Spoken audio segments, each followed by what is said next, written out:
Hey, pretty babies, what is going on? You are checking out an all new The RCWR show. Monday night of July 5th, 2021. How the hell y'all been? I hope your weekend was fantastic. I know there were many of you that most likely celebrated the 4th of July holiday. To those of you that did, hope you enjoyed yourselves. Hope you ate some of that nice good food and you took it easy, and hopefully you had took my advice from the last time we were on the air, which was if you're gonna be drinking, make sure you don't drive. Because remember, I closed out the show pretty much saying I want to hear back from you guys and pretty much know how your holiday weekend went, what did you do and all that. So you made it to this point. That sounds fantastic. Lets me know you definitely played it smart over the weekend. So shout out to those of you. It was pretty, I'll tell you what, compared to last year's 4th of July, I gotta say, it was a different beast this go round, because I remember vividly last year, because of the whole pandemic, when it was at its height, at least out here in the DC, Maryland, Virginia area. I can't really speak for you all's respected neck of the woods, but I am curious to know if it mirrored what I had experienced out here in my region last year. But I remember same time last year, it was ghost town. It was so quiet. I remember so many cars being parked in their respected spots in front of their homes, and nobody was going out. It was still a case of, okay, go out, go get your essentials.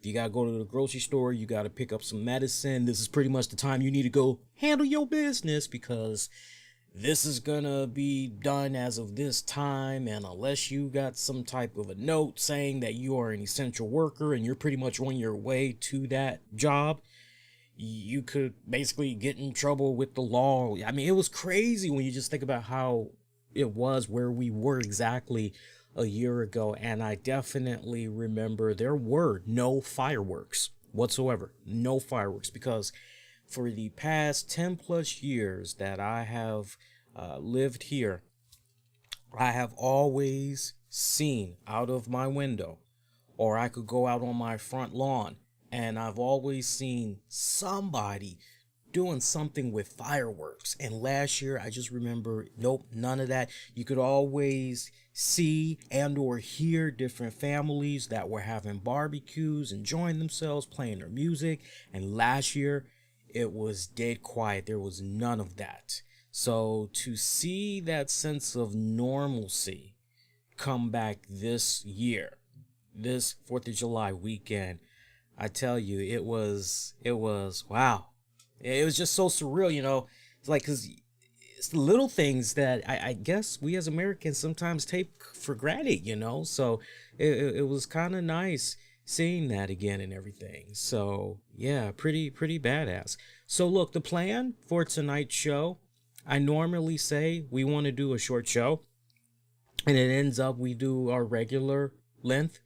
But I do want to try to have this show be as short as possible, because one, I'm being hit with a uppercut from nowhere. I mean, I've had a little bit of time to prepare, but not really. Mentally, I've had time to prepare, but physically, I'm still not quite there. But I'm actually returning to work, or rare too, because it's rare that work books me on a Tuesday. And those of you that's been checking out the NWA coverage, especially when I be streaming NWA Power in our little quiet private hangout, you guys know normally Tuesdays, other than classes, I pretty much have that day to myself, and I'm usually in NWA Power mode. So this is one of those rare instances where I'm being booked to work on a Tuesday. So the turnaround, I got to go in early in the afternoon, pretty much right when I'm done with my class. I pretty much got to turn around, head into work. So I do want to kind of have this be a short show, as much as humanly possible, and to make up for you guys, Wednesday, we will definitely, you know, whatever, you know, any questions, wrestling, non-wrestling related that you guys have, you know, we'll definitely include it in the show, but we'll definitely make that show be a lot longer. Hey, did you see me? I was actually part of the final WWE Raw Thunderdome. I definitely will go back later on and take pictures.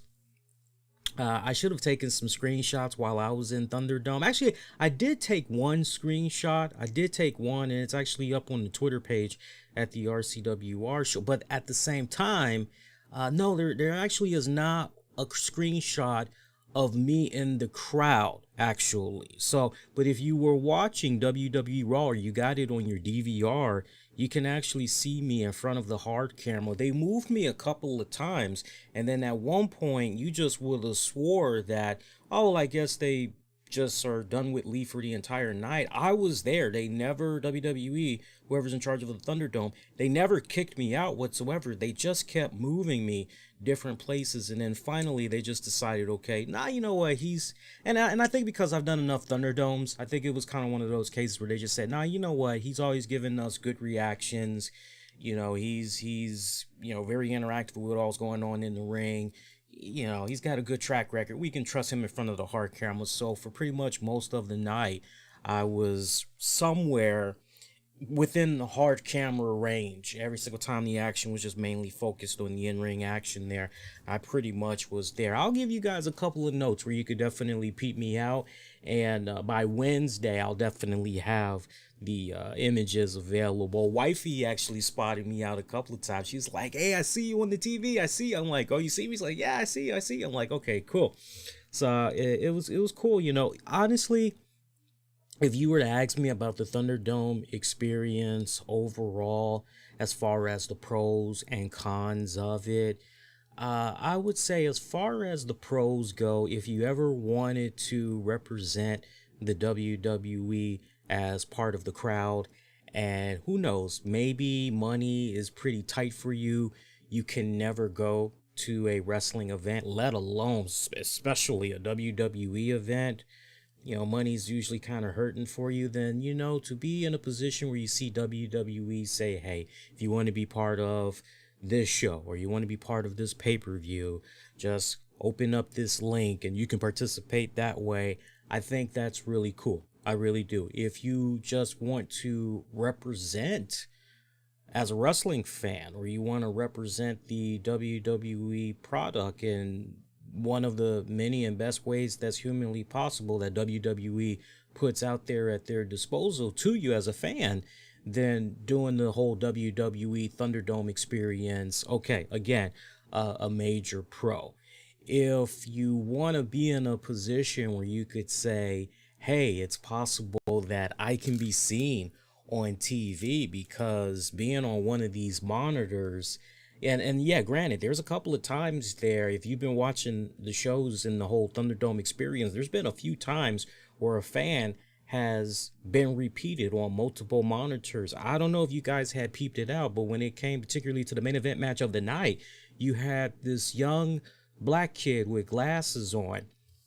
He was way, way high up, not even in the hard camera, but he was just way, way up when they panned out. And you could see him, I think he had a do-rag on, and you could see him, they repeated his image twice. So he was on two monitors, and it was like, whoa, what the hell's going on there? So, but, you know, if you ever wanted to try to represent, okay, so you got the pro. I would say as far as, honestly, the only cons when it comes to the Thunderdome experience, the fact that you're there in the Thunderdome, in that virtual seat, by yourself. You're not interacting with other fans. You cannot see other fans. So for those of you that maybe has either done a Google Hangout or you've done a Zoom conference, you know that, hell, even a Skype conference or the new thing, the Facebook groups, you can now do the little Facebook groups thing, pretty much similar to the Skype, to the Zoom and all that. You guys know how you can see each other, interact with each other and all that. Well, with the Thunderdome, and I'm really talking to those that have never done the Thunderdome, don't even know what's going on behind the scenes. You know, sadly, you don't have all of those type of interactions with other people that's part of the whole virtual experience. You don't have that. You know, you're just there by yourself and you're pretty much watching in real time the action that's playing out because they stream for you that respected show live. And there's probably about a 30 to 50-second delay compared to what you're actually seeing on your TV set, right? So, I would say those are the cons. I would say the other con is the fact that when you're interacting, usually have a producer that's in your ear letting you know, okay, we're getting ready to come up on break. This is how long of a break you have, and enjoy yourself. Come on back in 3 minutes, what have you. But other than that producer in your ear, that's pretty much it. So I do wish that you were able to interact more with, at least some of the fans that's part of that whole virtual experience. I would say the other con is definitely the fact that when it comes to reacting to something, yeah, you got the producer that's in your ear that's telling you, hey, everybody, not just you specifically, but they're pretty much letting you know, oh, hey, Nia Jax is coming out, folks. Make sure you boo. Boo Nia Jax. Boo. And it's like, okay, cool. But you don't get to hear everybody else that's doing the boos and all that as well. And, it was a question that I kind of had lingering on my mind for a little bit, as far as why doesn't WWE try to incorporate more of the original sounds that's happening from the fans that are making up the Thunderdome experience and all that. It was a question that I've always had on my mind. And shout out to DT. He actually was the one that, because I brought it up to him and he answered it. And I tell you, it's kind of one of those, you know what, makes a lot of sense. I should have known that. But to actually hear somebody say, no, it's these reasons. And for those of you that are kind of wondering, why is it that we can't actually hear? You got to think about the whole audio. You got people that are coming in with their audio either from a phone or a tablet, or a desktop or a laptop. I already mentioned tablet. So, I mean, they got all of those devices that's going on. The audio is going to always be different. It's always going to be different. And then imagine just trying to process that audio. Imagine just trying to process all of that audio, and you're trying to do your best to filter it, to try to clean it up, enhance it, compress it, all of that. Not everything is going to be on the same even playing field. You guys understand where I'm coming from? So that's why, a lot of the times you don't, as far as I know, you do not hear the actual fans that make up the Thunderdome experience. That's why you don't hear them, sadly. It freaking sucks, I know. But, I mean, putting those to the side, I would say overall the WWE Thunderdome experience, I am going to miss it. There is a part of me that is going to miss it. I would like to, under the circumstances, encourage WWE to consider bringing back the Thunderdome in some type of capacity in the near future. If you ask me personally, what would be the best case scenario? They could try and incorporate it somehow. I miss those Cyber Tuesday pay-per-views, and then eventually it became WWE Cyber Sunday or whatever. But I miss those Cyber Tuesdays that WWE used to do, where the power of the matches were in the hands of the fans. I do miss that whole aspect of it. And remember, this was WWE back in its day, trying to embrace the new technology, the new social media that's out there. This was their way of trying to converge, basically. I wish that we would see a pay-per-view somehow incorporate what all WWE has learned from doing the Thunderdome experience, and at the same time incorporate live fans in attendance. I think if you were to do something along those lines, that would be, if done right, I think that would be very, very kick-ass, especially if you were to make it as interactive as humanly possible. But I highly doubt that WWE would. But they should, right? I mean, they definitely should. But yeah, this was the final Raw in the Thunderdome. We got one more Thunderdome experience to go, and then pretty much after that, we are done. We are done, as next week WWE is going to be back in full effect. They're going to be back in front of the fans for official WWE live events. Gotta tell you, I'm very excited about that. Very, very excited about that. I'm looking forward to eventually going out there whenever WWE does have live events here in the DC, Maryland, Virginia area. I'm looking forward to returning and representing the best way humanly possible. And let me tell you something, I don't care what's going on with the CDC and them basically talking about, oh yeah, you don't have to wear your mask if you're fully vaccinated, even if you're coming to a big old live event. Blah, blah, blah. I don't care what they say. I'm still gonna, speaking as a fully vaccinated individual, myself, the wifey, the rest of our family, those of us that in the future go to these wrestling events, we are definitely going to be taking our precautions. It's better to be safe than sorry. I can't tell you how many times I have interacted with customers these past several weeks. And I'm telling you, I'm talking to customers that are fully vaccinated right along with myself and my family, and they're still just like me, because when they see me, they're like, "Oh, you're still pushing a mask?" I said, "Yeah." I said, "Given the circumstance, like I know we're supposed to be getting better and all that, but yeah, better to be safe than sorry." And that kind of opens up a nice little conversation because they go, "Oh yeah, well, I am as well. I try to push it every single place I can possibly. You just can't be too sure." I'm like, "Yeah," they're like, "Yeah, especially with this new variant."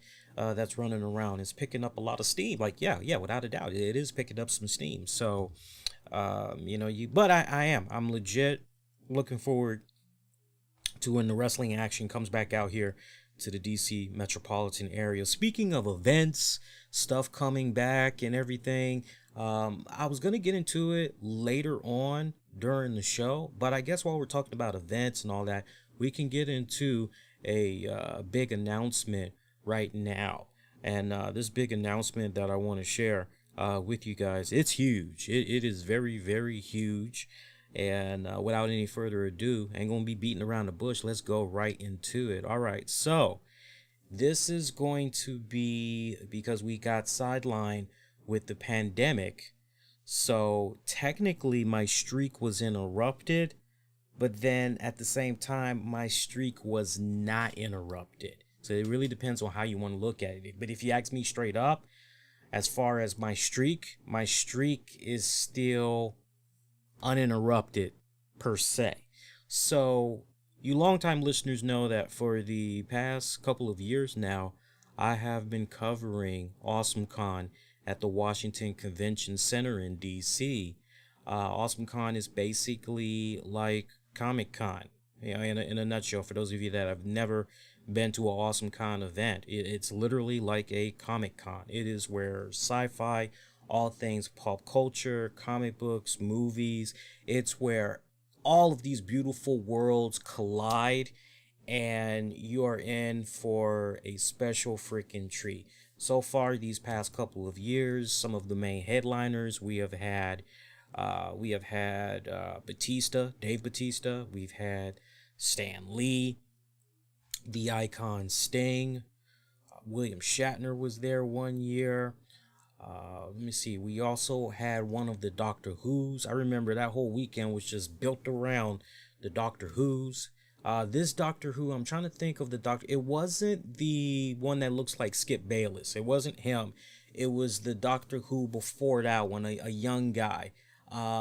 Actually, David Tennant. It was David Tennant, and then the Doctor Who before David Tennant. So it was those two. So I mean, we've had some major headliners that have been there for AwesomeCon, and of course, at the core, what makes AwesomeCon so badass is Artist Alley, because at Artist Alley, you pretty much are able to go there and you can support local artists, whether it comes to original illustrations, or some type of jewelry, cosmetics, what have you. I mean, you can find all kinds of cool stuff at Artist Alley. So I had covered it for the past 3 consecutive years. We were going for our 4th consecutive year, but then the pandemic had hit, and so pretty much it was like, oof, okay. So this will essentially be our 4th consecutive year covering the Awesome Con event. You see, you got to think about that, what I just said there, right? So really, it should be 5. This should be our 5th consecutive year, but because of the pandemic, right? So this is our 4th consecutive year. We've been invited back to Awesome Con to cover the event as part of the press media. Aside from that, it gets bigger, folks. It gets bigger. You thought that was just going to be the announcement, right? No. It gets bigger than that. Yours truly, for the first time ever in my journalist, press media career, member of the press media career, for the first time ever, I will be hosting a panel at AwesomeCon. You heard me right. I did not stutter. I am not making this shit up. I actually will be hosting a panel. AwesomeCon weekend. I will be hosting it on Friday. I believe, I got to look at the times again. I'll confirm for you guys on Wednesday, but I believe it's 12 p.m. Eastern to 2:45 p.m. Eastern. I will be hosting a panel that Friday, and that Friday is going to be, let's see here. Let me jump to the calendar real quick here. That Friday is going to be, if I'm not mistaken, Friday, August 20th. Again, Friday, August 20th. I will be hosting a panel, and we're pretty much going to be talking about the crazy year of the pandemic, how it affected the film industry, how it affected all things pop culture, how it affected the wrestling industry, and pretty much how now we're getting back to that sense of normalcy that we're used to before it all had happened with the pandemic. And I'm going to have some special guests that are going to be part of that panel. So now, the only thing I'm going to hold back on right now are the guests that are going to be part of this panel, because I know one is a lock, but I got to double back, and I pretty much just got to confirm that I can start mentioning them. And then the other guests, they've got to confirm some stuff. So I know part of what was going on. I had to relay some additional info, but pretty much, yeah. So it's gonna be a pretty big freaking panel. So I'm truly blessed. I'm truly honored that I have been given this opportunity. So for those of you that's going to be in the DC metropolitan area, maybe you've been thinking about coming up, or you definitely are going to be coming up because of the Awesome Con event, make sure you circle that event. And I do hope that you can come out and you can represent. If you cannot come out and represent, definitely at least pass the information along to your friends, loved ones that's gonna be in the DC metropolitan area, and have them come out. So I'm looking forward to that. Was telling the wifey about that news last week, because I actually had got a hold of this information right before the 4th of July holiday weekend. I didn't think I was gonna get that information until, like 2 weeks from now. So the fact that I got hit up with that info, it was whoa. I actually did a double take. And I tell you, I feel truly blessed. I'm very humble. I truly am. I think when it's all said and done, the good kind people over at AwesomeCon, not only have they been over the years been paying attention to my coverage of their event and everything, but I also feel that just with my resume so far, not bad for a solo act, mind you, but just what all I've been able to do over the years, I think it's gotten to that point where, you know what, we can trust him. He's cool. Let's give Lee a shot. So I'm looking forward to, as my wifey put it, look, this puts you in a really good opportunity where, you go into this, you hit a freaking home run.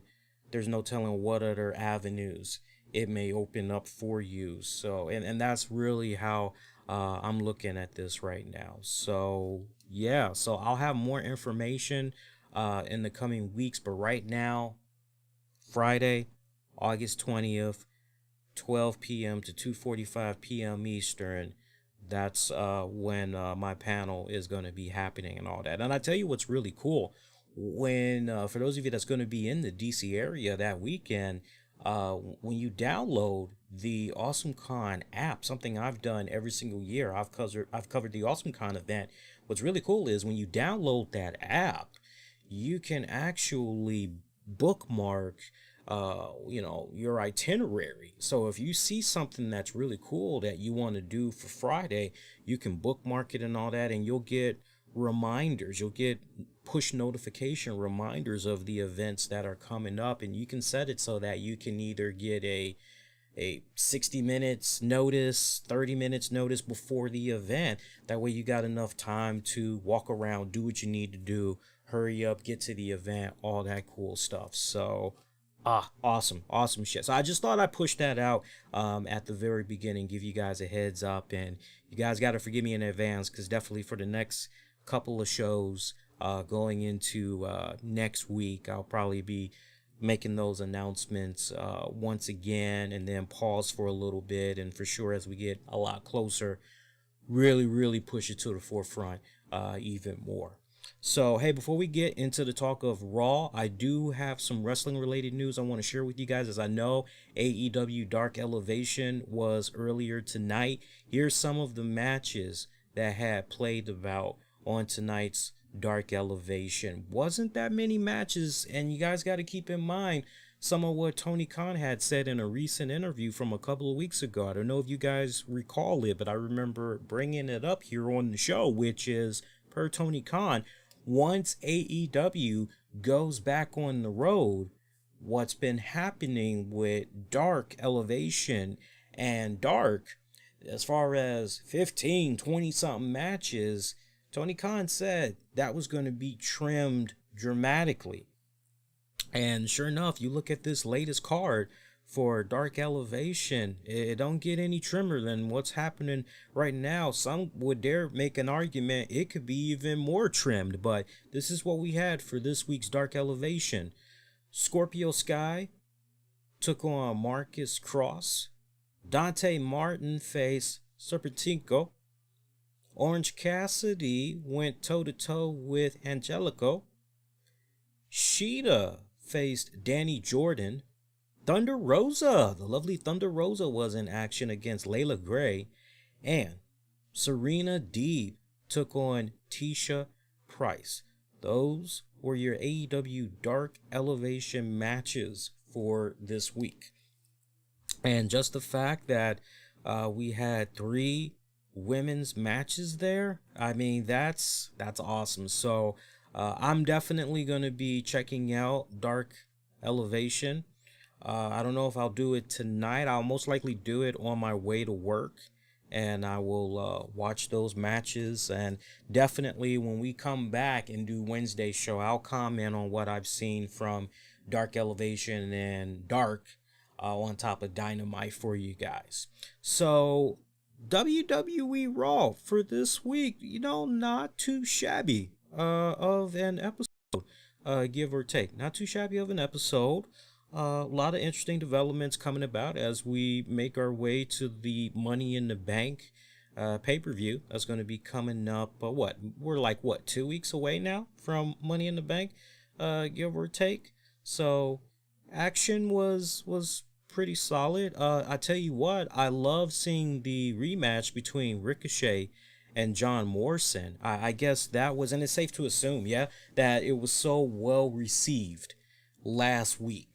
I know myself and many others were just, man, and we were having shades of Lucha Underground days and all.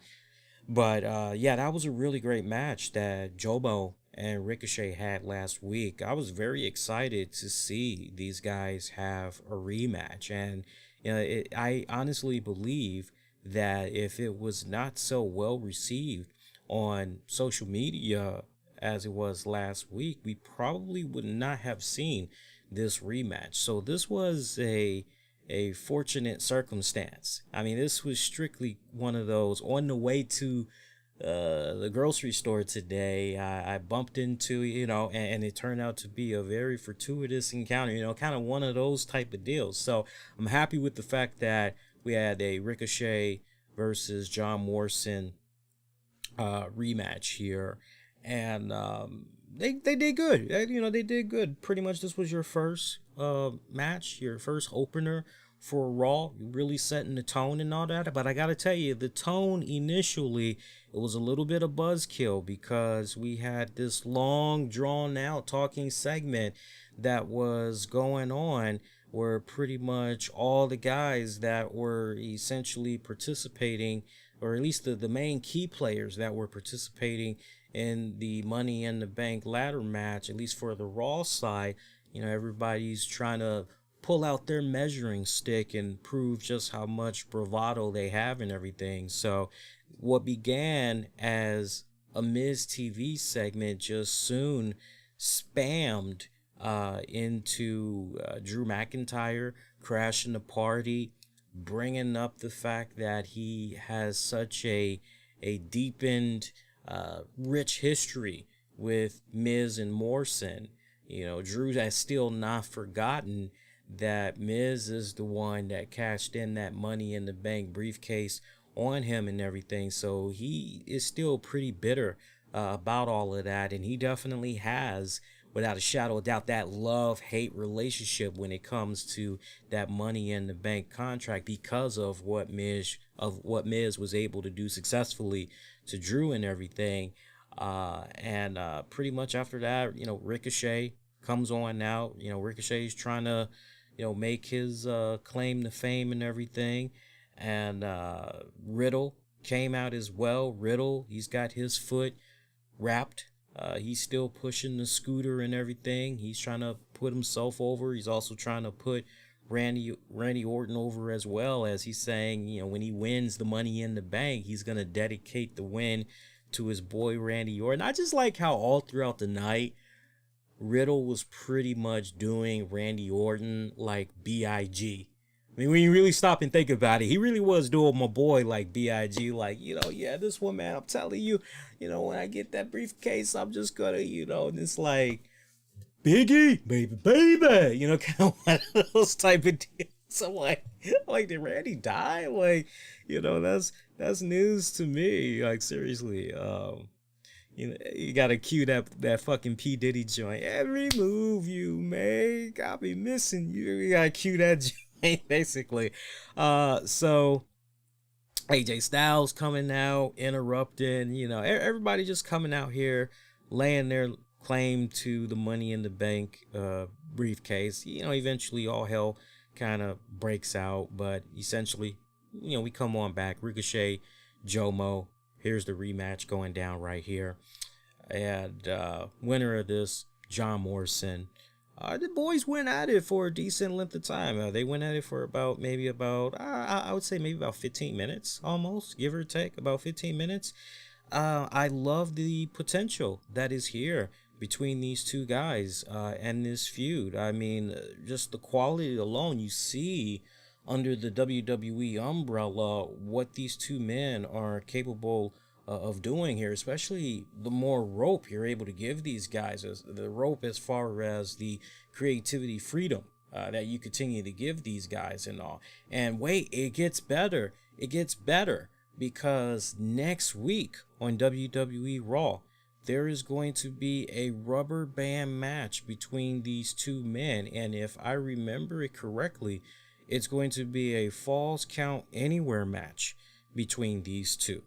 So that is a huge development, and I am so down with that. I got no problem with that whatsoever. Also, next week on WWE Raw, the Viking Raiders, they are going to be in respected singles action, as one is going to take on AJ Styles, the other is going to take on Omos.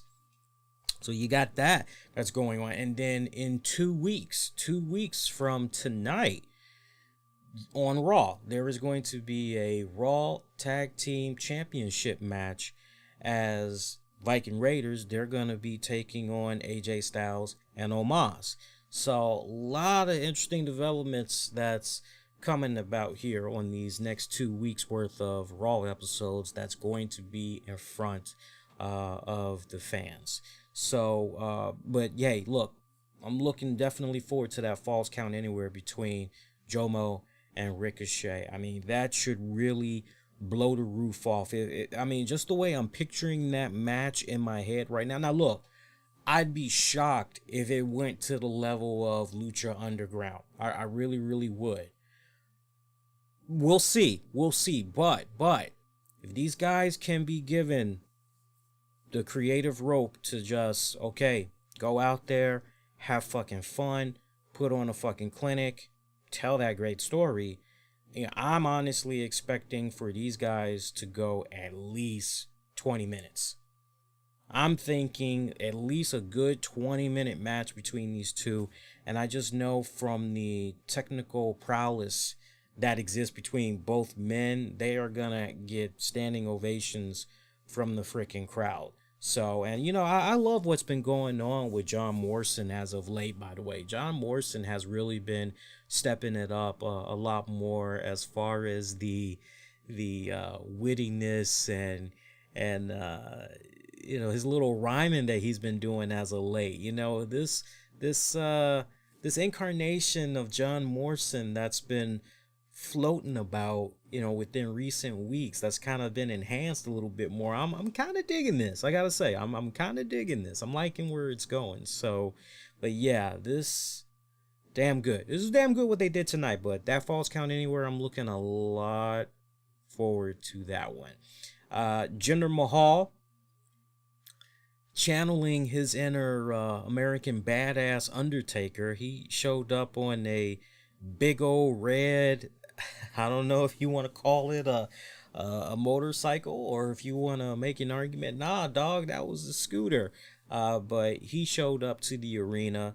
He talked about how he and Drew McIntyre, you know, they were close friends because it's basically revealed that Jinder Mahal and Drew McIntyre are going to be fighting each other later on in the night. So the backstage interview was basically getting Jinder Mahal's thoughts about that matchup. And Jinder talks about how he and Drew, they were the best of friends going back to what all went down with 3MB and everything. And said, you know, that was a long time ago. And actually, it's funny because in regards to that motorcycle, there was a story with that motorcycle. McIntyre was actually with Jinder when he picked up that motorcycle. And he talked about how a little while ago he texted Drew to go riding for, you know, old time's sake and everything. And it took multiple days for Drew to get back to him and eventually saying, you know, sorry, man, I'm so busy, you know, and that made Jinder pretty pissed off. It made him feel as though Drew thinks maybe he's better than Jinder to a certain degree. So yeah, that rubbed him the wrong way, and his whole point in this whole interview was, well, I'm gonna go out there tonight, and I'm gonna prove to Drew that I'm 10 times better than he is. Let's go to that matchup because I wasn't gonna go to that matchup until later on during the night. And by the way, with regards to some of the matches, I want to just give you guys some mental bullet points right now as far as where you can spot me on your TVs when you're playing back WWE Raw. You don't start seeing me until the second matchup, which was Naomi, Asuka, Nikki Cross, Alexa Bliss taking on Nia Jax, Shayna Baszler, Eva Marie, and Doudrop. So hard camera, but you gotta look kind of high up into the virtual roles. You'll see me. I mean, come on, you see my face every single week. You know I'm usually wearing a hat. You'll be able to see me. My girl was able to spot me within 30 seconds. So you guys should be able to spot me relatively easy. And then after that, I show up closer to the bottom, pretty much dead center of the hard camera. I show up again during Mustafa Ali taking on Mansoor. And then for a little bit you don't see me. So as far as I know, I'm nowhere in the vicinity of the hard camera. For all I know, maybe they might have actually relocated me to the main stage ramp area. But I return. I return definitely during the main event match. Let me see, which was Xavier Woods, Kofi Kingston taking on MVP and Bobby Lashley. I also returned during the Lucha House Party when they were taking on T-Bar and Mace. I was in front of the hard camera, so pretty much like once you get to Lucha House Party, T-Bar and Mace, you can pretty much start seeing me for the rest of the show. Yeah, somewhere around the hard camera vicinity. Yeah, they kind of moved me around a little bit. I think it was kind of one of those deals where I know I wasn't doing anything wrong.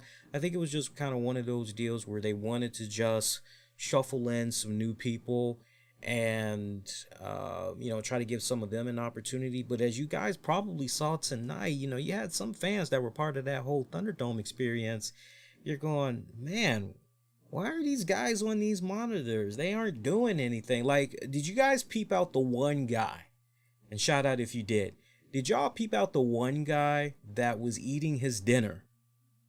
I mean, clear as fucking day. He's basically, and I apologize for those of you that are not able to see me, because I know there are those of you that like listen to the audio version of the show. But I'll try to do it as best as I can as far as the description goes while I'm reenacting for our web stream here. But you had this one guy, it was a brother. And the brother, I don't know if he's eating ramen noodles or what. But you got this one guy, he's basically side profile. And he's looking over his shoulder at all the action that's going on Raw. And he's got his fork and he just, big old noodles. He's just bringing it up to his face and everything. He's looking back down. He's enjoying his meal. And then he comes back, and he's just, and I'm going, really? And I actually tweeted it. I'm like, really? Like, WWE, you got a guy that's actually eating that's in the Thunderdome. You got a guy in the Thunderdome that's eating. Like, come on, man. Like, you got people that would appreciate the opportunity to be a virtual fan and actually want to react and all this. And now look, granted, I'm sure that originally WWE may have, I would like to imagine that when you are joining these Thunderdomes, I wouldn't be surprised without you knowing if within the first 5-10 seconds, once you sync up your camera, if an automatic screen capture is taken, and then pretty much whoever is in charge of the Thunderdome, they're pretty much looking at that and they decide, okay, all right, well, let's just put them, randomly just right here, basically. And so in his case, I'm sure that probably when they initially did that, he wasn't eating. But then next thing you know, it's like you see him and it's like, I mean, he's just eating clear as day. I just thought that was so fucking hilarious. But I tell you what, after they took a commercial break, you did not see that guy again. And look, I don't know if they booted him or if they just said, yo, we can't be having that in front of the hard cameras. Like, no, like he gonna do that. Let him go, right? And I totally am down with that. I'm totally down with that. But yeah, later on in the night, it was actually the fourth matchup with regards to Jinder Mahal and Drew McIntyre. Damn good matchup between those two guys. And I know that for a minute there, Sheamus was one opponent that Drew McIntyre wished he could do something at WrestleMania, wanted to main event a couple of pay-per-views with and everything. But I know in the past, Drew McIntyre also had spoke highly of Jinder Mahal as well. And look, I'm a big fan of Jinder Mahal. I am. I think just the breaks that he's been having with the injuries as of late, it's really gotten the best of him. sadly. So I'm very curious to see what a 100% healthy Jinder Mahal can do this go round. And not for nothing, I would like to believe that a blessing in disguise for some of these WWE performers is that with this pandemic, and it basically had forced them to, go to just one place for TV tapings, wrestling, and all of that. I would like to believe by just going to one place, not constantly going out there on the road and all that, being in a really good position where you can catch up on decent amount of hours of sleep, wake up at a decent time to go do your cardio, go work out and all that, rehab, do whatever you got to do.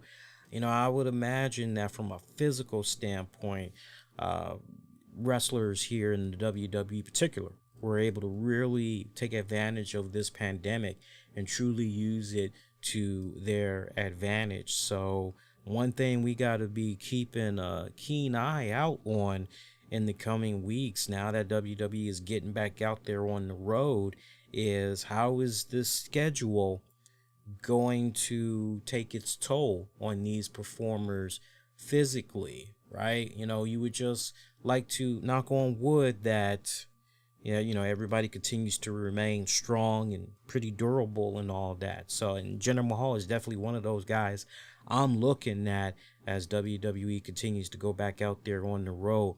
But Drew McIntyre, Jinder Mahal, good lockup match right here. I honestly, the end result of this match took me by surprise because I was under the impression that, all right, Drew's pretty much just going to go in here. Yeah, he's going to make Mahal look like $1,000,000, but he's going to get the dub, and that pretty much is going to be the end of it. But no, this actually took a more interesting turn. It took a more interesting turn because closing moments of it, Drew McIntyre connects with a Future Shock DDT. He's then looking to connect with the Claymore, but then Jinder's boys come in from behind and they attack Drew and they pretty much cause a DQ. So McIntyre wins via DQ. But yeah, they just lay in heavy on freaking Drew McIntyre. I mean, there was a couple of super kicks that were done to him.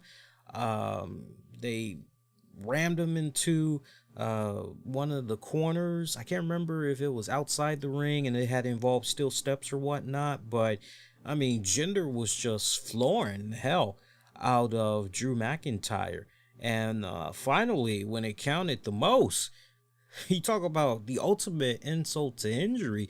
Jinder Mahal actually takes Drew McIntyre's sword, and remember, in storyline, that is a family heirloom. That is an heirloom that essentially Sheamus had went hunting and pretty much had gave to Drew and everything. Shit, that was just, whoa, wait a minute, what's going on here? So Jinder Mahal actually confiscated the sword, and he said to Drew, you took something that was very precious from me, something that I consider to be a very precious heirloom, and now I'm going to take away from you what you feel is most precious, your precious heirloom here. So you've got this story arc that's now going on where Drew McIntyre is a little bit preoccupied for the next little bit. I can't help but wonder, is this going to essentially wrap up going into Money in the Bank? Like, is this going to be squashed before Money in the Bank? Or is this going to kind of be one of those lingering storylines where potentially Jinder Mahal may interfere in that Money in the Bank ladder match and cause such a big old distraction there for Drew? What's more important, Drew, the sword or the briefcase? The sword or the briefcase? Like, which one is it going to be? So, kind of have that in the back of your mind. If you were to ask me straight up, what do I see going on here? Man, it's kind of tough to call, quite honestly. It's really tough to call. I kind of feel as though I kind of feel as though Jinder is going to have this sword for the next couple of weeks. I don't see it being long and dragged out, but I definitely feel that Jinder is going to is going to I would honestly be shocked if we go to next week's Raw. I would be really shocked if Jinder Mahal was running around with that sword and Drew McIntyre handed him his ass. I just don't see how Drew McIntyre can get over not only on Jinder, but those two new henchmen, those two new enhanced Singh brothers of his. I just don't see how Drew can overpower those guys. So I would really be shocked to see Drew pretty much taking out all three of those guys next week or before the Money in the Bank pay-per-view. Eventually, if you were to ask me straight up, I could almost potentially see a scenario come about where maybe one of the guys Drew McIntyre reaches out to try and balance out the odds there. Because right now it's just one man in a ass-kicking contest. Do you maybe reactivate Keith Lee? Does Keith Lee maybe return? We still don't know what's going on there with Keith Lee, but if there was ever an opportunity to slide Keith Lee right back in there, there's your golden opportunity right there. As far as potentially who could be your third guy,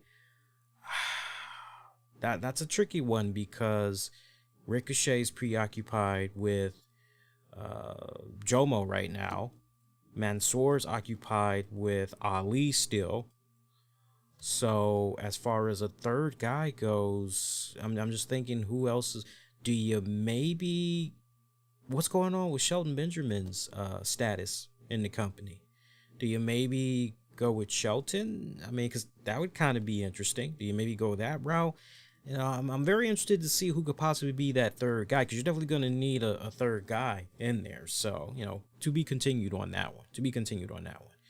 So, see, what else had happened there? So, we're talking about Jinder. We talked about Drew McIntyre there. Jinder's looking good, though, man. Jinder is looking fucking good. He's looking like a fucking beast right now.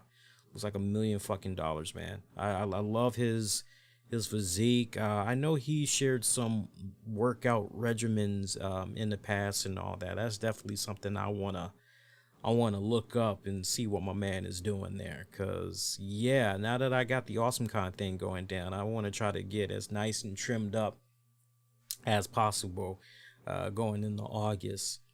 Let's see, our next piece of action of the night, we kind of talked about it over earlier, but we just really glanced over it.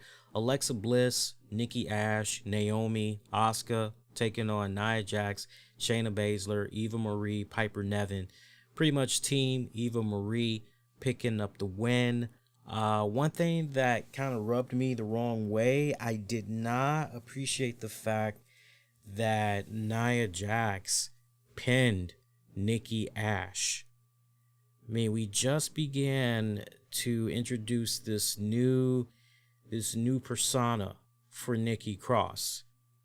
And we've been seeing her on this undefeated streak, which came to an end tonight. And I just couldn't help but look at that and say, wait a minute here. Let's really pump the brakes here.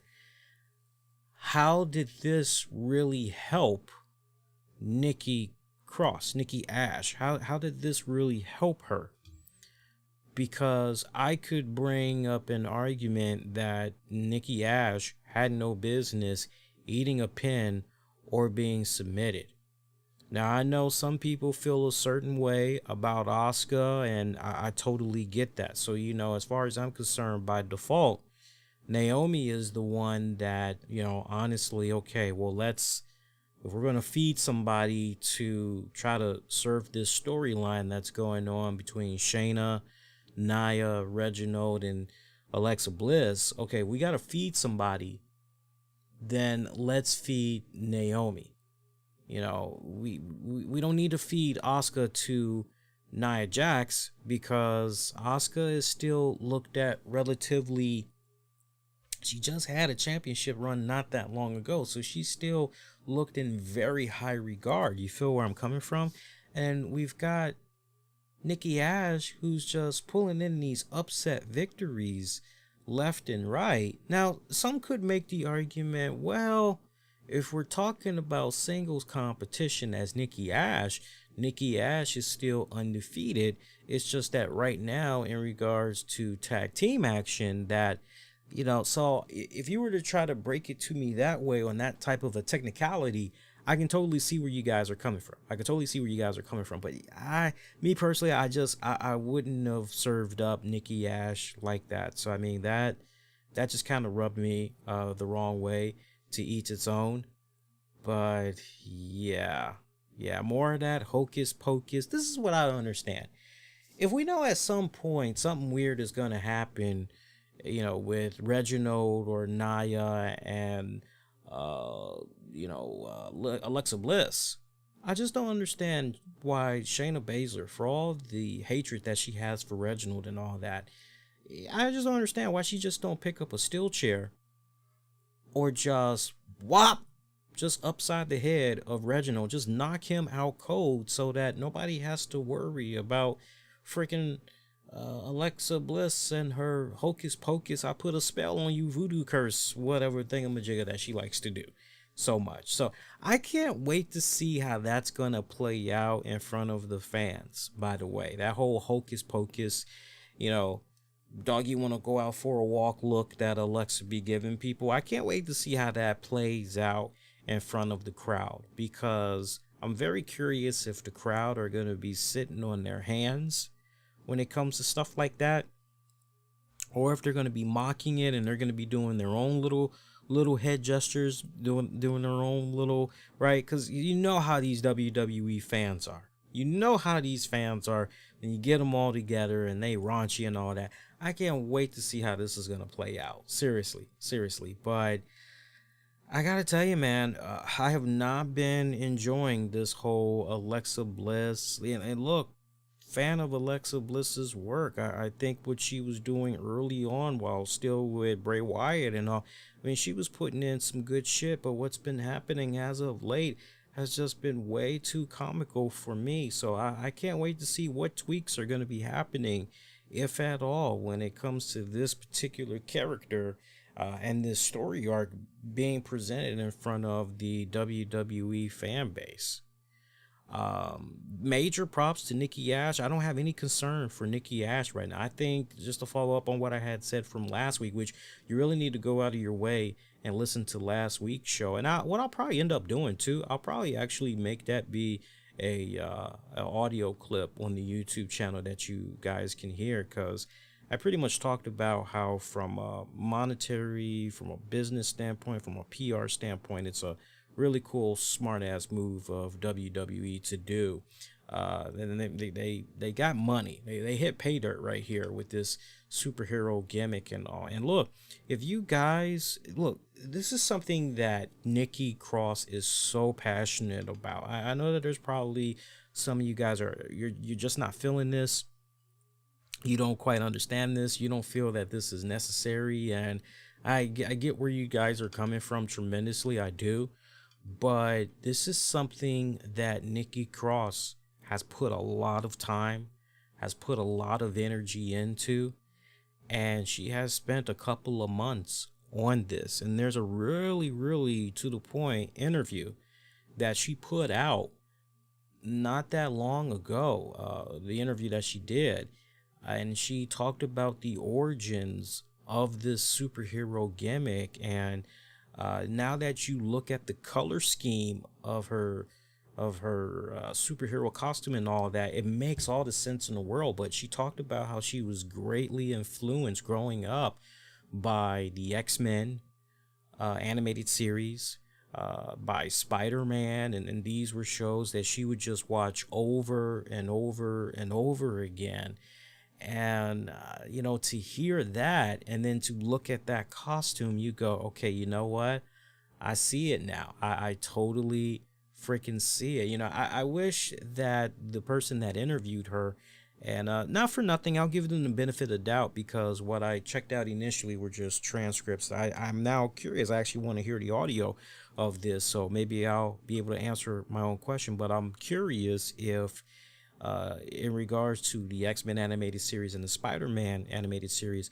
I'm also curious if she was a fan of Spider-Man from the Spider-Man series that was from the late 70s going into the early 80s. And then it was followed up by Spider-Man and his amazing friends with Firestar and Iceman.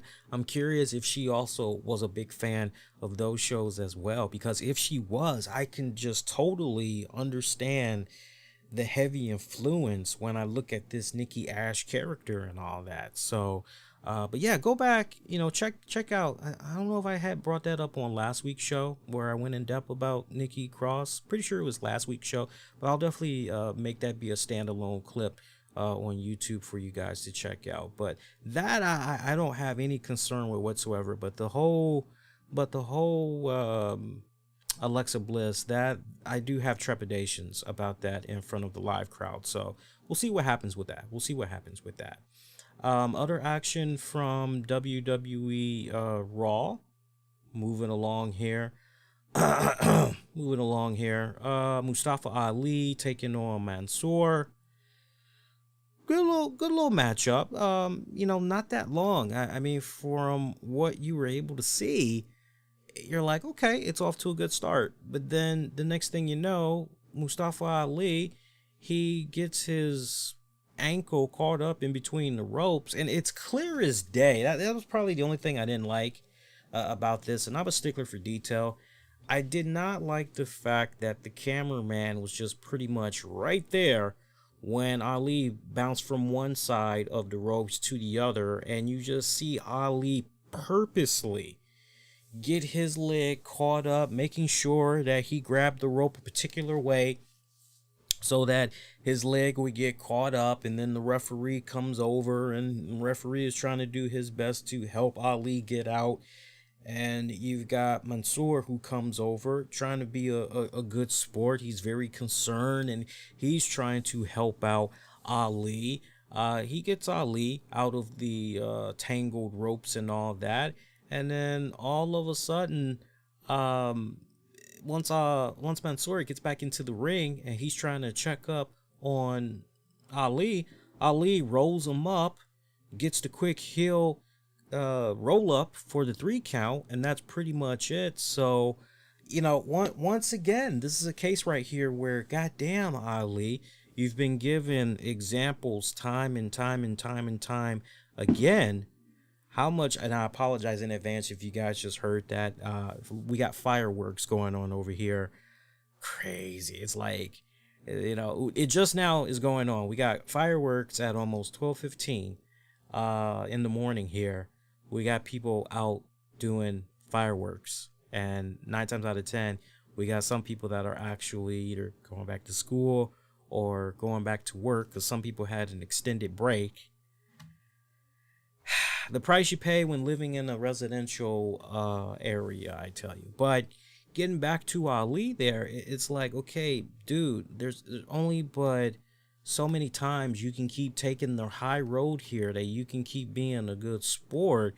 And there's either two mindsets, and this is where I'm really concerned here, because to have Mansoor continue to be coming off like this big naive dope, I'm just looking at that and I'm going, okay, we got to get this guy smartened up now, because every single time he has crossed paths with Mustafa Ali, and Ali is telling him these, hey, don't do this, don't do that, don't do this, don't do that, don't trust anybody, don't trust me, don't trust your mama, don't trust. And somehow Mansoor continues to fall into these traps.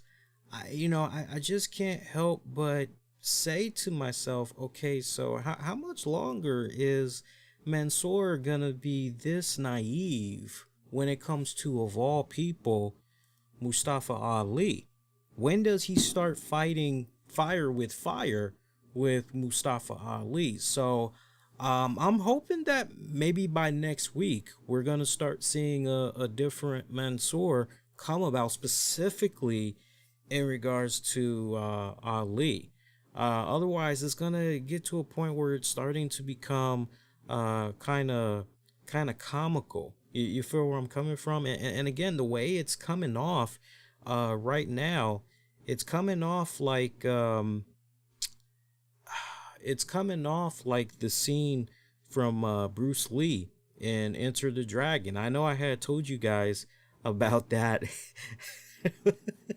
about that, and that's actually one of my favorite freaking scenes in that freaking movie, man. And it's the kick me scene. It's the kick me scene. It's like right at the very beginning when Bruce Lee is talking to the American Mr. Breitbart, and Breitbart is telling him, "Hey, we need you to go to this particular karate tournament that's being held by Hung. We need you to infiltrate it. We're getting information that there is some dirty freaking tactics that's going on there at that compound. There's a whole lot of shady bullshit that's going on. We need you to go there, and we need you to investigate." And Lee's character, he's like, yeah, you know what, I'm good. Like, why do I even need to go to this specific tournament? Like, and like before he can continue, one of his students pops up, and he's like, hey, excuse me, I have a lesson that I need to teach real quick. And he says to that student, "Kick me." And the student does a kick, and I guess Lee felt it was a little bit what was it, ballet, too much of ballet for him. He needed him to freaking do that again, but even better. And if you guys have never seen that movie and you don't know the scene I'm talking about, I mean, this will probably get me a copyright, but you know what, it's okay. Let me actually play for you guys the audio from that scene. Let me actually play the audio of that scene, because that's one of my favorite freaking scenes from that movie, and it gives you a better idea of what I'm talking about. I wish I could show you the visual, but just the audio alone is worth it. All right, so listen. Sick and tired of itchy mosquito bites? A brilliant college student just created a device to rid the... All right, here we go.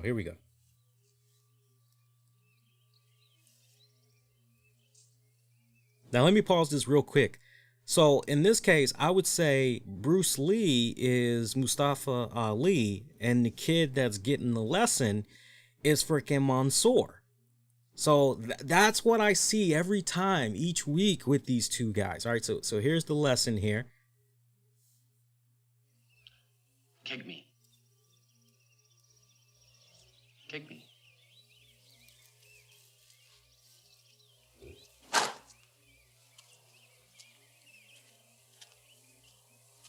What was that? An exhibition? We need emotional content. Try again.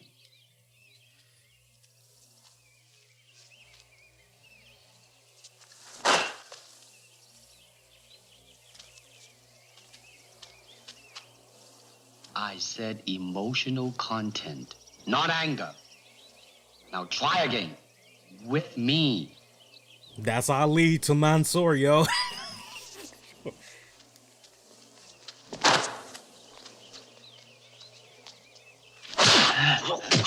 That's it. How did it feel to you? Let me think.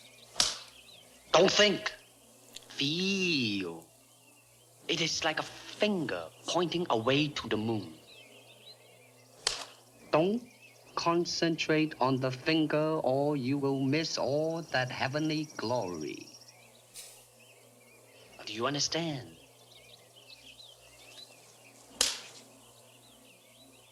Never take your eyes off your opponent, even when you bow. And that, in a nutshell, is Mustafa Ali to Mansoor. I mean, he's just getting this guy every single time. And it's like, okay, so when does Mansoor start getting smart and he just starts beating this fucking dude at his own freaking game? I can't help but wonder, but you would hope that after some of these instances that's occurred by now. Well, what is this now? What is this now? Punked scenario number 3, Punk scenario number 4. We got to be careful here, because if we keep doing this for another 2-3 weeks, then Ali's just gonna start becoming a running fucking joke, and he's just gonna be you know, is he lightheaded? What's going on with the brothers? So I'm kind of a little bit concerned about that right now. A little bit concerned about that. All right, jumping ahead a little bit. See, what other action do we have here? Mace, T-Bar taking on the Lucha House Party. Lucha House Party picking up the dub. Whoopie freaking do. Whoopie freaking do. That's all I gotta say. Whoopie freaking do. AJ Styles took on Riddle. That was almost a 15-minute matchup. Pretty good. I love the story that we told of this with an injured Riddle going into this. By the way, I like how we went from last week. Remember last week we had freaking Riddle that, oh, my foot, oh, I think I broke my foot, oh, my foot's broken. He disappears, you know, and he comes back and he's essentially no selling that injury. Remember that? We talked about that. We talked about that with a passion last week. But this week we've got Matt Riddle coming out there, bandaged up, taped up foot. He's going out there selling like a mofo during this match against AJ Styles. Good story, good storytelling, good match between both of these guys. Viking Raiders were in the crowd. They distracted Omos. This was enough to have Riddle get set up for a roll up on AJ to get the 3 count. So, and pretty much as a result of this, with the Viking Raiders interference here, trying to look out for their boy Riddle, that's pretty much how we got to what all's going to be happening on the next 2 weeks worth of Raw episodes that we talked about a few minutes ago. Good shit there with Riddle. No complaints with Riddle and AJ Styles there. Charlotte Flair was in the house. We heard rumblings that something was going on. She was injured. You're going, okay, this kind of sounds like a storyline. What exactly is going on here? Charlotte Flair coming out on the crutch, and you just kind of felt, nah, this is kind of fake. Like, come on. And what was so funny was we had the producer in our ear. Not that we needed the producer in our ear, but when we're seeing Charlotte Flair and she's cutting her little promo and taking her little cheap shots at Rhea Ripley, we're all actually booing Charlotte Flair. You know, especially when she talks about how, oh, it's possible that I may miss Money in the Bank now. And then our boos actually turned into cheers. Now, you can actually see us at that part where some of us are actually clapping. I'm not sure if I was in the hard camera somewhere at that point, but I know I definitely was cheering when she said that part. Of course, I did not feel legitimately she was injured. I was just going with the flow and just kind of, oh, you poor baby. Yeah. And then you got Rhea Ripley coming out there making fun of Charlotte Flair and all. I had a field day laughing my ass off at that. One thing that was just so, was that when pretty much Charlotte Flair revealed she wasn't injured, and she's just trying to swing at this point at Rhea Ripley with that crutch. Both of these girls are just swinging like mad crazy on each other with these crutches, and they ain't hitting each other worth a damn. They are not hitting each other worth a damn. You know, it was almost kind of like watching two blind guys. I'm going to kick your ass. No, I'm going to kick your ass. All right, well, let's fight. And they're pretty much, they got their little canes or whatever. And, you know, they're doing all that shit with their little wooden canes, and they ain't connecting whatsoever. They not hitting each other. It was like, come on, man, can we at least see somebody just take a nice little hit somewhere? And, like, we never got that. So that was kind of funny. That was kind of funny shit right there. Weird filler spot, to be perfectly honest with you. Very weird filler spot. I kind of feel as though it wasn't needed. Just me personally, but I just kind of felt that it wasn't needed. Elias, Cedric Alexander teaming up to take on Jason Riker, R-Truth. this was like 90 seconds. This was like 90 seconds. Akira Tozawa came out, still your 24/7 champion. R-Truth sees him. He tries to roll him up real quick. Try to become the new 24/7 champion. It doesn't go down. Akira kicks out. Rolls out of the ring with his title. Rest of the 24/7 locker room come out and they're pretty much doing the Benny Hill. They pretty much just roll right out. R-Truth leaves his boy Jason Riker and just goes in pursuit after that 24/7 championship. So Riker is left here by himself in a handicap match. Riker ends up beating Cedric Alexander's behind as Cedric Alexander, that is, he tried to make a tag to Elias. Elias decides to walk off the apron and leaves the match. Cedric Alexander cannot believe what Elias just did. Jason Riker, not surprised whatsoever. So, I mean, look, they did a really good job here making Elias really come off as that coward. As that coward. You know, we're following up on what happened there with that strap match, in which, you know, you thought it was going to go some places, that strap match. You really thought that was, but it didn't. It didn't. Obviously, there are more layers to this story, this rivalry between Elias and Jason Riker. I can't help but wonder, all right, so where are we going with this? Is this going to come head to head at a pay-per-view? Is it going to be part of a pre-show? Or are we going to just let this pan out on an episode of Monday Night Raw?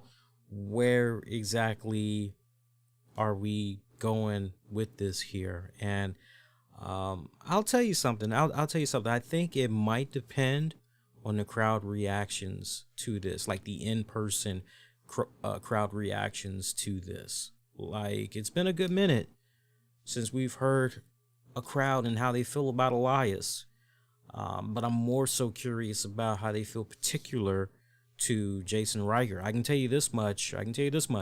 Doing enough of these WWE Thunderdome shows, we have the producers for Thunderdome or whatever, the timekeeper in our ear, telling us basically when Jason Riker, okay, big cheers, let's see big reactions, big positive reactions for Jason Riker, and the boos for Elias. I'm very curious how that's going to translate to a paying WWE live crowd in the house. Very, very curious. MVP, Lashley, teaming up, taking on Kofi Kingston, Xavier Woods, main event tag team match. About 15 minutes of a match, give or take. Nothing spectacular here. Storyline, very, very obvious, which is just basically making Lashley continue to look like a beast, but also pushing the narrative that Kofi Kingston just may have Lashley's number, you know. So Kofi Kingston, Xavier Woods going over on this match. Kofi looked pretty damn good. You know, he got built up pretty good in this match. I love the fact that he was able to connect with the Trouble in Paradise, not once but twice. Once to Lashley, incapacitate him a little bit, but then when it came to pretty much picking up the dub for the team, doing a Trouble in Paradise to MVP, who was looking for the playmaker, but Kofi managed to escape it, connect with the Trouble in Paradise, picking up the 3 count that way. You know, pretty good tag match. You know, all 4 of these guys flowed pretty damn well off of each other. Again, I'm continuing to be very intrigued. I'm continuing to be very invested of all the matches that's going to be coming up at Money in the Bank. This one I'm the most heavily invested in and interested in. I'm really looking forward to this one the most, but pretty good, pretty good little spots there with Monday Night Raw for this week. No, don't really have any complaints. It was actually a well-rounded, pretty good show. So, you know, can't really complain about it whatsoever. You know, I can't really find anything. You know, not that I'm looking for something negative, but no, some of the matches that we had here tonight, pretty good. Looking forward to the live crowd experience. That's gonna be the telling tale. There's gonna probably be a honeymoon period there for a couple of weeks, but once that honeymoon has settled in, that honeymoon period, once that's settled in and we get that pretty much over and done with, then it's really gonna pretty much be back to business as usual. These next several weeks, the fans are gonna be very happy to be back in a arena, showing their love and appreciation for the WWE products, superstars, and all of that. But pretty much after that honeymoon period, that's when it's really going to be back to business as usual. I personally feel, but yeah, pretty solid episode overall. No complaints whatsoever. You guys are enjoying the show so far. If you are, please do me a huge favor if you have not done so already, and kindly go out of your way and make sure, if you haven't done so, you hit that like. You do that pushes out our content out more to the good kind of people that's behind YouTube, especially when it comes to that algorithm and all that. It helps out tremendously. Yeah, do that. Appreciate that in advance. Let's continue on a couple of more things we can get into, and then we're pretty much gonna be done for the night here, because like I said, there's really not that much we need to be getting into. I mean, we could pretty much save it up for Wednesday's RCWR show when it's all said and done. But definitely thoughts, prayers, condolences to the family, friends, colleagues, as the fans, including myself, mourn the loss of veteran director, producer, Richard Donner. Richard Donner, the director behind The Omen, Superman, starring Christopher Reeve, Scrooge, The Goonies, Lethal Weapon.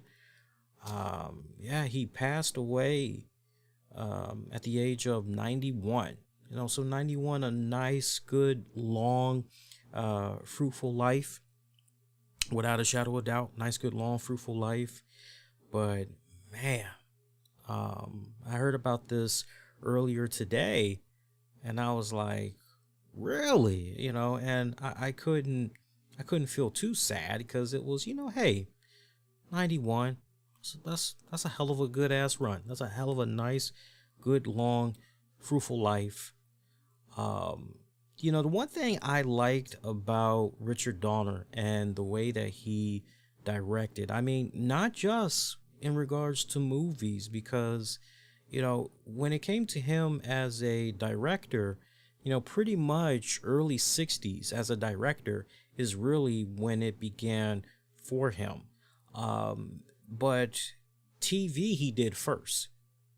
TV, he pretty much was either a writer or a director for many episodes. Wanted, Dead or Alive, Have Gun, Will Travel, Twilight Zone. I mean, he did quite a few episodes of The Twilight Zone. The Rifleman. And these are all series that I'm very familiar with. I've watched many times over the years. The Man from U.N.C.L.E., Gilligan's Island, Perry Mason, Get Smart, The Wild Wild West, Ironside even. He even did an episode of Ironside. So, I mean, Tales from the Crypt. He also was serving as executive producer.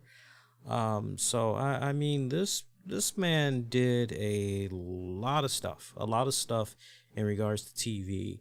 But definitely the films alone, if he wasn't a director, he was a producer for some of these films. The thing that I love the most about Richard Donner, and what was essentially his trademark, was any and everything that he was associated with, there was always a really good grounded sense of realism in the way he approached his directing. I mean, you just would have had to be familiar with his work and really know what it is that I'm talking about. There was such great believability to it. Oh, hey, let's not forget the Goonies as well. Can't believe I almost forgot about the Goonies. But there was a realness to it. And I tell you what, I remember when I was a kid, and my mom was responsible for introducing me to comic books. I would say probably by the age of 4, I was introduced to comic books, and probably by the age of 5, I just began getting lost in drawing. All things comics and all that, and pretty much that's how I became an artist from there and everything. But I remember how when I was a young kid in the 80s, and I had got the opportunity to see 1978 Superman. By then, at this point, we pretty much were able to see it on regular TV, and I just remember how much of an impression Richard Donner's Superman had left on me. He had me believing as a little kid that, and see, was just honestly the great 1-2 punch of peanut butter and jelly between Richard Donner and then the excellent casting of Christopher Reeve as Clark Kent / Superman. But just the well-grounded approach to the realism in that 1978 Superman movie. Richard Donner legit had me believe that Christopher Reeve as Superman was real. This man really could fly. He really did have these powers. Just wow. And that was like almost his trademark for every single thing that you saw him do, even right on up to the final film that he directed, 16 Blocks. That's like one of my all-time favorites. It's right up there with, like, if I were to make a top Richard Donner list as far as like shit he's directed, my number 1 is definitely Superman. My number 2 is definitely the very first Lethal Weapon. My number 3 is 16 Blocks. And 16 Blocks, I think now in the later years, it's getting its props. But that one, Mos Def, Bruce Willis, David Morse, phenomenal fucking movie. If you've never seen 16 Blocks, check that out. It's a great action thriller / drama film. You guys would definitely appreciate that. That's definitely pretty badass. He was also executive producer for Any Given Sunday, Free Willy, the very first X-Men Origins, Wolverine. The list just goes on and on and on. I mean, definitely a Stapleton in all things pulp culture and cinema without a shadow of doubt. You just know that Turner Classic Movies, if they haven't already done it, definitely maybe by the end of the week, they're going to be doing some type of a special day dedicated to all of the work of Richard Donner. I would imagine that without a doubt, coming up at Awesome Con and any other cons that's going to be doing their thing, I can just imagine there's going to be tribute joints. There's going to be memorials. Like, I remember at Awesome Con a couple of years ago when the news had came about of Stan Lee's passing. There was this big old wall that was put together. And it was like a big old paper wall. And pretty much if you wanted to write something, in regards to the passing of Stan Lee, you could do that. And I forgot where they ended up sending it to.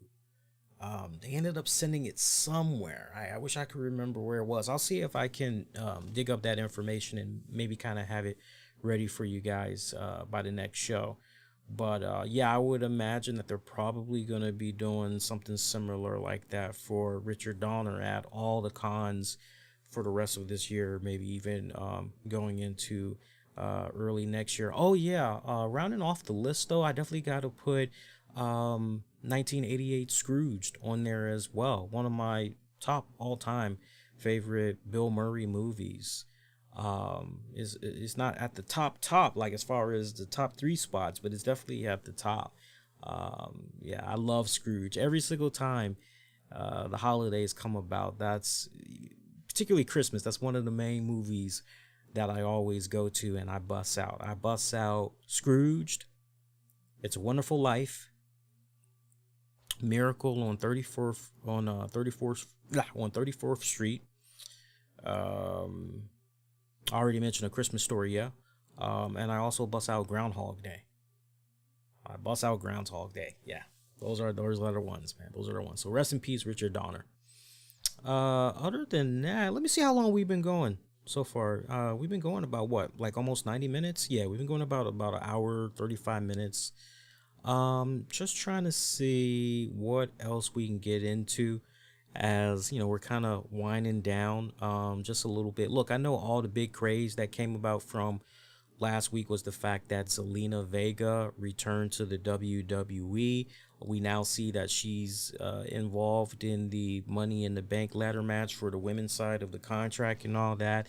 You got a lot of people that's looking at Zelina Vega returning to the company, and you got those that are essentially calling her a hypocrite because of her talking about, hey, we need a unionization.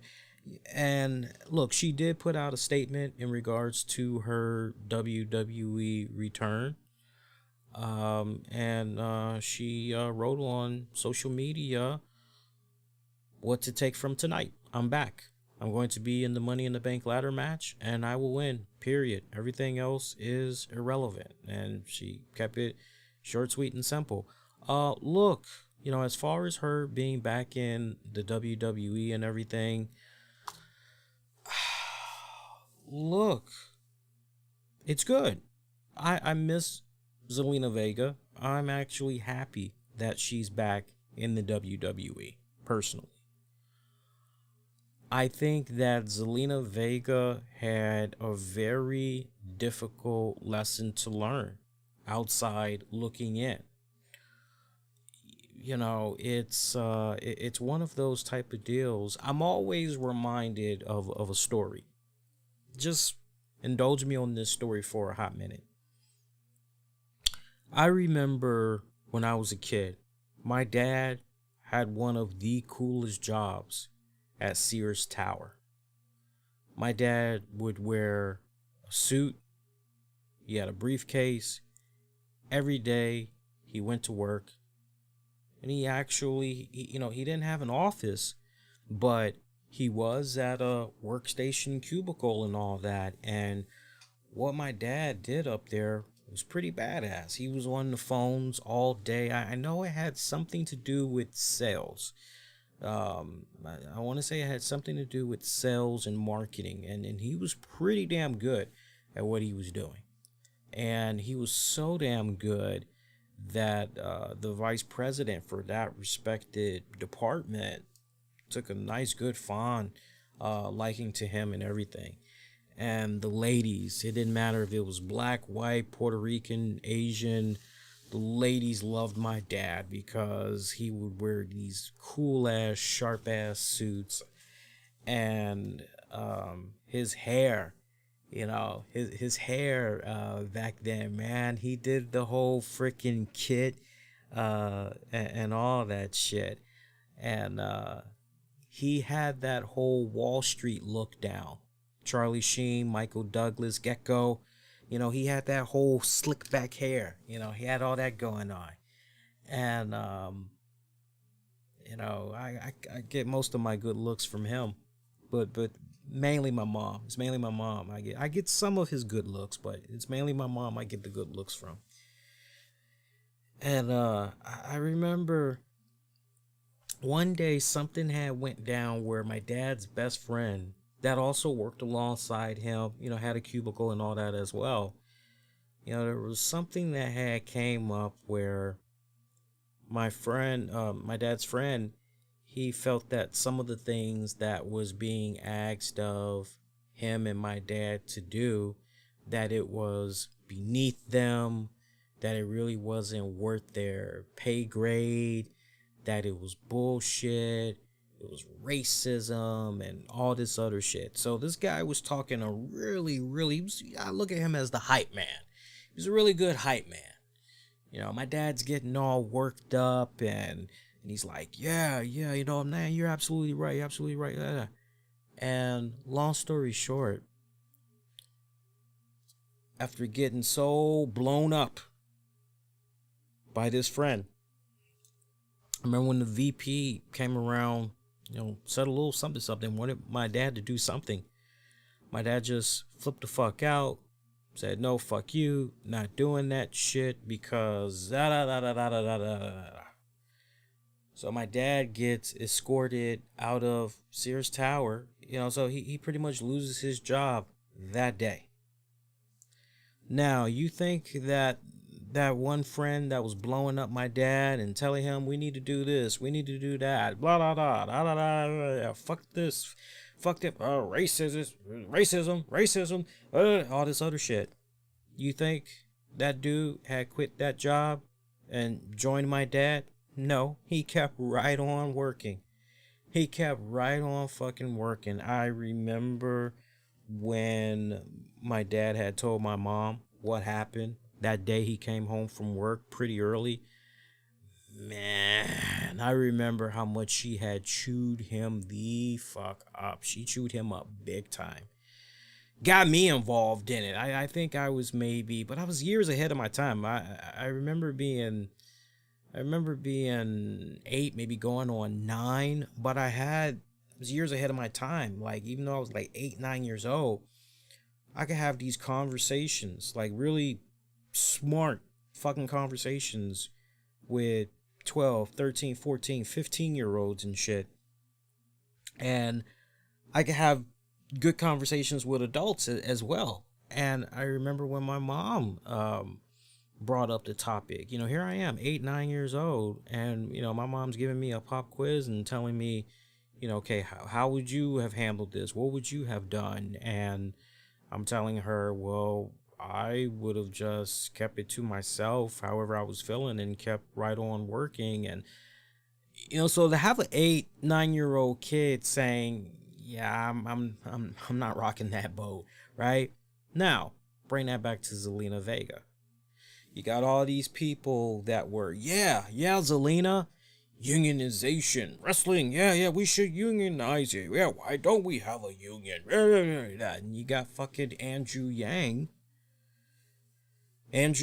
fucking doing all these interviews left and fucking right, getting his fucking 5 minutes in the goddamn Sun. Y'all remember that? And then you also had Andrew Yang, you know, I'm pretty sure I'll have the phone number of who the next president of the United States is going to be. And let me tell you something. One of the first calls I'm going to be making to the new president of the United States is the poor business practices that's going on with the World Wrestling Entertainment.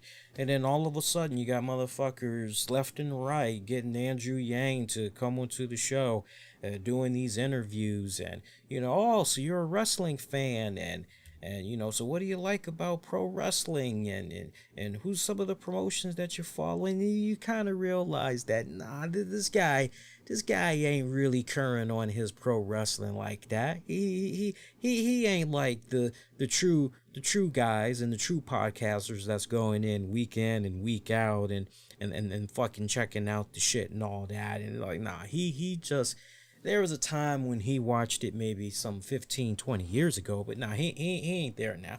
All this good talk. Remember the chick from Beverly Hills 90210? Isn't she like the SAG representative or something like that? She handles SAG relations and shit. You know, oh, Zelina Vega, that's so unfortunate. What had happened to you? Please, girl, give me a call. You're absolutely right. There should be a unionization. You've got Paige. Handle your business, sister. You got all these other people. You go, girl. All this shit that's going on. And yet, when it counted the most, nobody. When it counted the most. See, motherfuckers talk a really good game on social media. But when it comes time to actually walk the walk and put action behind those words, all of a sudden, mom is the word.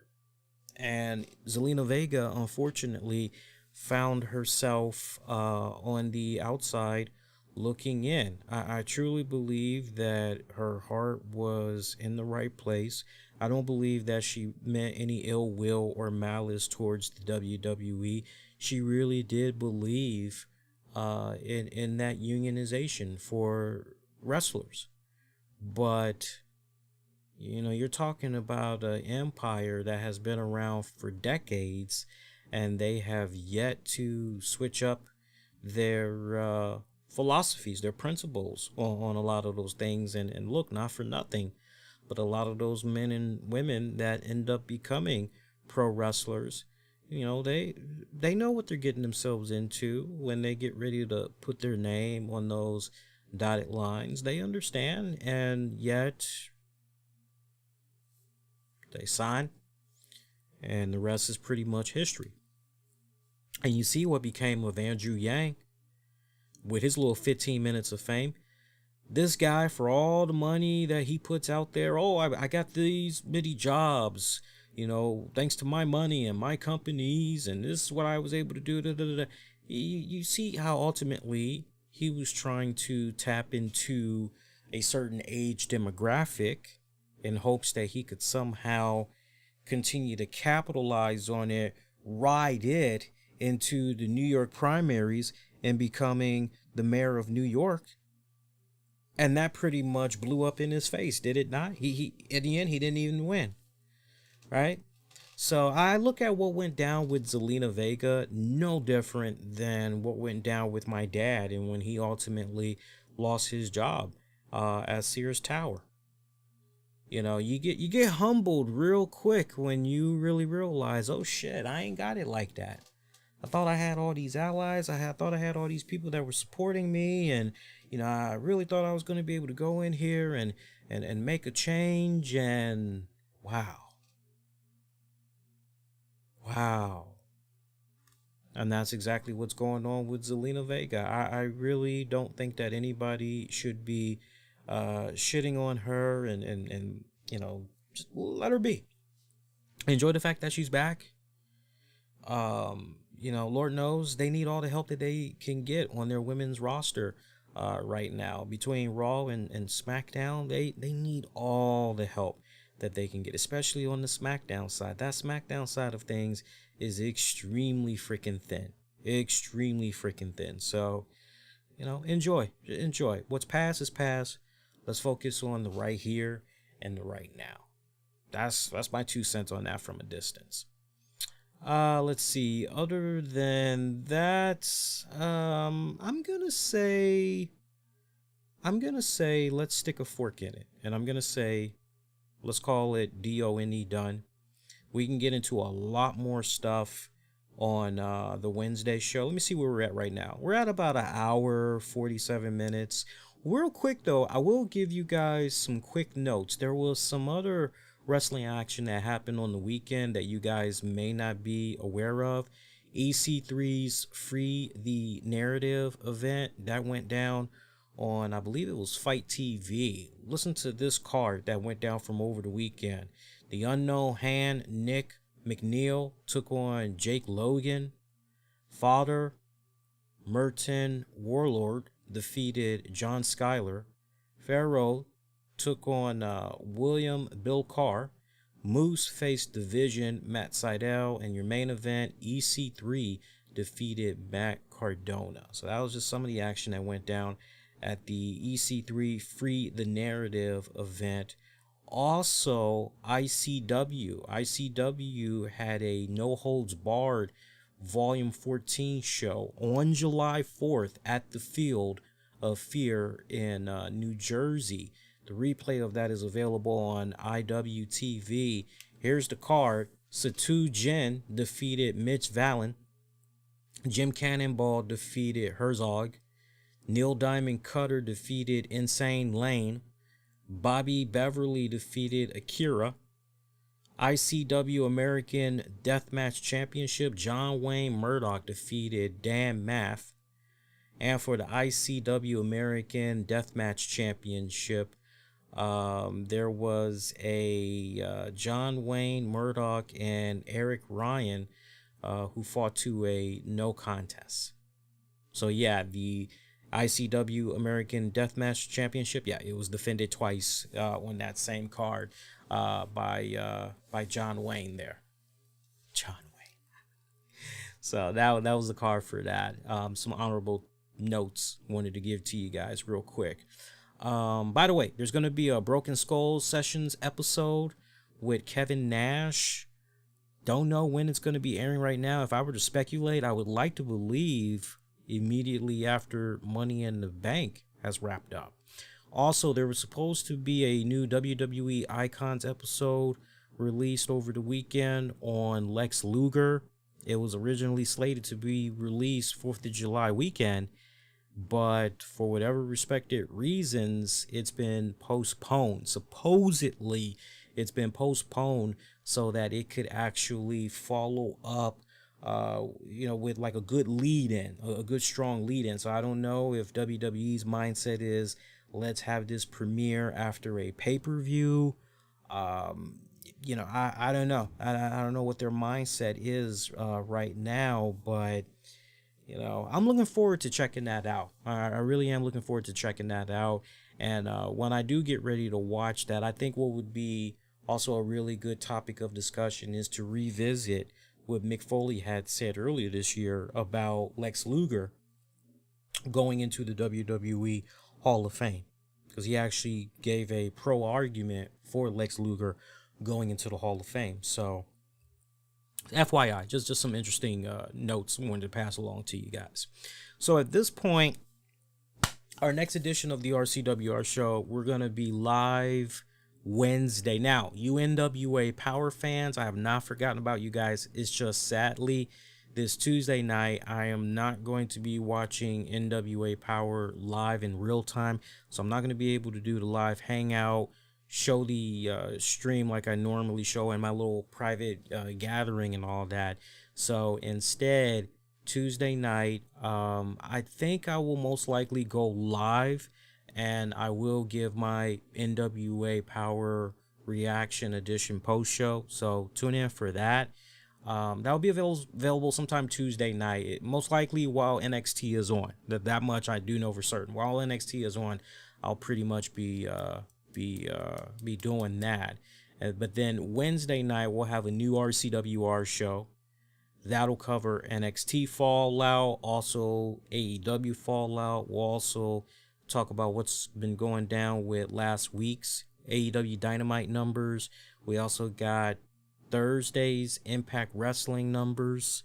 Doesn't look too good for Impact, so that's going to be a nice, good, fun, loaded up episode. Any questions you guys have, like wrestling, non-wrestling related, what I'll probably end up doing is I will create 2 threads. I will create one thread on our YouTube communities tab at the RCWR show, and I'll actually create a tab on Facebook. And any wrestling, non-wrestling related questions you want me to get into on the Wednesday show, I can definitely tackle it on there. All right. So meantime, be kind, rewind, check out previous episodes you might have missed on demand and on the downloads wherever you get your podcasts. And one more time, as you guys get ready to make your exit, kindly, if you haven't done so already, I'm particularly shouting you guys out that be checking out the show wherever you check it out. If you haven't done so already, make sure you hit that like. Hit that like that you see on your screen there. Hit that like button for the video below, and click the bell to subscribe to. When you hit that like, if you do anything, just make sure you hit that like. When you do that, that really helps push our content out more to the YouTube algorithm team as far as recommending for other folks to check out. Even if we get dislikes, that still helps out the algorithm as well, as far as YouTube trying to push out and recommend the content. But we win either way, but those likes really help. The retention time really helps as well. Get at your man on Twitter, Facebook, Instagram. Use the keywords the RCWR show. Feel free to let me know throughout social media too, if you ended up seeing me, now that I kind of gave you some timestamps where you can spot me in the Thunderdome there. And yeah, that's it for me. I'm not doing any more Thunderdome. I know they're going to be doing one more Thunderdome, Friday Night SmackDown. Sadly, I'm working during that time, and I just, coming in Friday night, I'm going to feel pretty exhausted. The last thing I'm going to be interested in doing is getting in front of a webcam and trying to be all, physically active. And it's like, I've already gotten my workout. So this was definitely my last Thunderdome. But if some of you guys end up doing the SmackDown Thunderdome for this final time this week, let me know. And I'll definitely try to show you some love on social media. Let me know, especially if it's going to be your first time doing the Thunderdome. I definitely want to know how your experience went and all. All right. So that's going to do it. Appreciate you guys' support. Love as always. Thank you to those who tuned in live. Appreciate those of you that's going to be checking this out on demand and on the downloads, which at this point I'll have it be available audio wise Tuesday night after I get in from work. I'll have the show be available for you all. Patreon members, patreon.com/RCWR show. Bonus audio video content won't be able to find anywhere else. Join our Patreon familia. Get you some really cool perks. Get you connected to our Discord server. Get some cool rankings with that and all that good stuff. Patreon members, we got a new Wrestling with the Topics that's going to be made available to you guys on Tuesday. The audio's all ready to go. I just got to freaking put in the intro, outro, upload it to Patreon, and then it's ready for you guys to enjoy. Yeah? Okay. So appreciate you guys that tuned in live. Ditto for those of you that's going to be checking this out for on demand and on the downloads. And until next go around, wishing all of y'all to be safe and most importantly, be kind to one another. I will see you guys next go around. Adios, my friends. Take care.